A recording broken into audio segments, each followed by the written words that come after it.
अच्छा, जब वो जो भी आप आइटम जो है इंपोर्ट करेंगे तो बैंक के पास वो आ गए, बैंक की ओनरशिप हो गई, फिर वो क्लाइंट को जो है मुराबा के थ्रू पास ऑन करेंगे तो वहाँ पे जो है रेट फिक्स हो जाएगा, जो मुराबा के नॉर्मल प्रॉफिट रेट होगा वो हो सकता है। या ये भी हो सकता है कि फॉर एग्जांपल कोई प्लांट या मशीनरी इंपोर्ट हुई, अब कस्टमर ने कहा मुझे मुराबा शॉर्ट टर्म नहीं चाहिए, मुझे उसको इजारा पे चाहिए, तो इजारा भी कर सकते हैं। सही है। अच्छा, इसमें दो एलसी होती है, एक साइट एलसी होती है नॉर्मली और एक यूजेंस एलसी होती है। साइट एलसी में नॉर्मली मुराबा या इजारा किया जाता है। यूजेंस एलसी में क्योंकि ऑलरेडी कस्टमर को क्रेडिट मिलता है एक्सपोर्टर की तरफ, यानी जब वो एक सामान मंगवा रहा है तो एक्सपोर्टर उसको 30 दिन का, 60 दिन का, 180 दिन का क्रेडिट देता है। तो नॉर्मली वो वाली एलसीज फाइनेंस नहीं की जाती क्योंकि उसमें कस्टमर खुद ये चाहता है कि भाई 30 दिन मुझे मिल गए या 60 दिन मिल गए, तो फिर हाँ, अगर उसको वहां भी फाइनेंसिंग चाहिए तो फिर उसको पहले बताना पड़ता है इस्लामिक बैंक। तो एक्सपोर्टर्स साइड पे क्या जो है फाइनेंसिंग फैसिलिटीज जो है एक्सपोर्टर को मिल सकती हैं?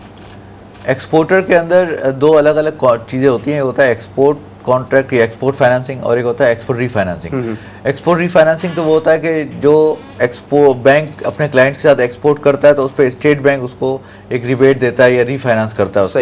ठीक है, उसको हम बाद में डिस्कस करेंगे। पहले एक्सपोर्ट फाइनेंसिंग को डिस्कस करते हैं कि बैंक अपने क्लाइंट्स को जो एक्सपोर्ट की नीड्स या रिक्वायरमेंट्स के लिए जो फाइनेंसिंग प्रोवाइड करता है। इसकी दो किस्में होती हैं, एक होती है प्री शिपमेंट, एक होती है पोस्ट शिपमेंट। प्री शिपमेंट का मतलब यह है कि अगर अभी क्लाइंट ने वो सामान जो एक्सपोर्ट करना है वो अभी शिप नहीं किया, अभी भेजा नहीं है, उससे पहले उसको सामान बनाने के लिए या मैन्युफैक्चर करने के लिए या प्रोक्योर करने के लिए, खरीदने के लिए कुछ पैसे चाहिए शिपमेंट से पहले सही। तो उसमें उसके लिए वो पैसे चाहता है, उसके लिए फाइनेंसिंग उसको दरकार है। तो इस्लामी बैंक के पास आएगा तो इस्लामी बैंक उसके साथ मुराबाहा कर सकता है कि जो है वो सामान जो है वो उसको पैसे दे दे कि तुम जाके जाओ और खरीद कर सप्लायर से लेकर आ जाओ और हम तुमको भेज देंगे वो सामान। ठीक है, क्रेडिट के ऊपर जब वो भेज देंगे फिर तुम उसको शिप कर देना, भेज देना।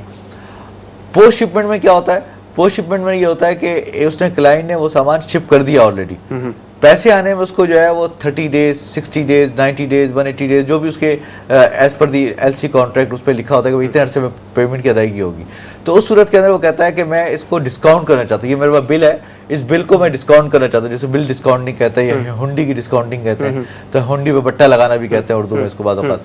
तो इसका क्या हुक्म है? तो इसका ये कि शरन जायज़ नहीं है, क्योंकि उसकी वजह ये कि आपने किसी भी लोन सर्टिफिकेट या लोन बिल को, बिल एक लोन है ना एक, तो उसको आपने बेचा डिस्काउंटिंग के ऊपर, तो आपने गोया कि कर्जे के ऊपर नफा कमाया, तो कर्जे के ऊपर नफा कमाना जायज नहीं है और वो सूद हो जाता है, लिहाजा वो जायज नहीं है। तो पोस्ट शिपमेंट के अंदर बिल की डिस्काउंटिंग तो जायज नहीं है। अलबत्ता ये किया जा सकता है कि बैंक के पास वो आया और कहता है कि भाई मुझे पैसे चाहिए और मेरे पास ये बिल है, ठीक है, तो बैंक पूछेगा तुम्हें क्यों चाहिए पैसे? उसने कहा सर मुझे दरअसल आगे कुछ और खरीदारी करनी है, कुछ और प्रोक्योरमेंट करनी है। तो हम कहते हैं बजाय बिल डिस्काउंटिंग करने के तो उसके लिए हमसे मुराबा ले लो, ठीक है, और वो जो तुम्हें खरीदारी करनी है हम तुम्हें उठा के वो चीज भेज देंगे। तो उस पर मुराबा कर लेता है वो, और वो जो बिल होता है वो बतौर बैंक को अपने पास सिक्योरिटी के रखवा देता है कि ये, ताकि जब वक्त के ऊपर अदायगी होगी पैसों की तो फिर वहां से अदायगी भी की जा सकती है।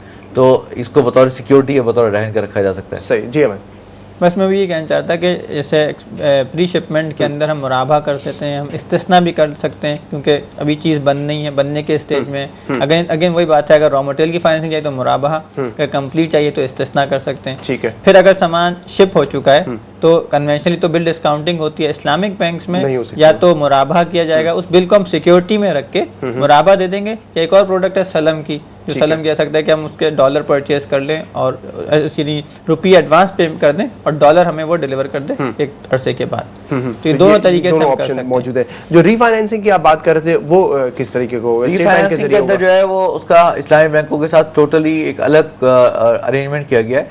वो ये है कि स्टेट बैंक इस्लामी बैंकों के साथ मुदारबा कॉन्ट्रैक्ट करेगा या मुशारका कॉन्ट्रैक्ट करेगा और उसके तहत वो उस पूल के अंदर पैसे डालेगा जो एक्सपोर्ट फाइनेंसिंग का पूल है। ठीक है, और फिर बैंक उस पूल के जरिए से जो है वो आगे फाइनेंसिंग करे। तो इसमें ये फायदा होगा कि बैंक के अपने पैसे या अपने फंड्स नहीं लगेंगे, तो स्टेट बैंक से उसको जो चीप रेट के ऊपर वो फंड मिलेंगे तो उस वही पैसे वो आगे लगाएगा।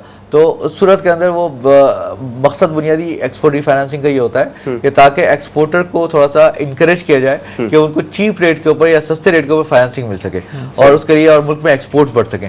तो उसके लिए बैंक अगर अपने फंड से करता तो वो महंगा करता, तो उसको स्टेट बैंक ने पैसे दे दिए मुशारका या मुदारबा की बुनियाद पे और वो पैसे यूटिलाइज करके बैंक ने आगे एक्सपोर्ट कर दिया, तो इससे वो सस्ते भी हो गया और मसला भी हो गया। क्योंकि प्रोग्राम का टाइम खत्म हो रहा है, तो अगर इनमें मजीद कुछ सवालात होंगे व्यूअर्स के भी तो वो हमें ईमेल कर सकेंगे, but for now doctor Imran Usmani साहब और अहमद अली सिद्दीकी साहब बहुत बहुत शुक्रिया, आप दोनों हज़रात शो पे तशरीफ़ लाए।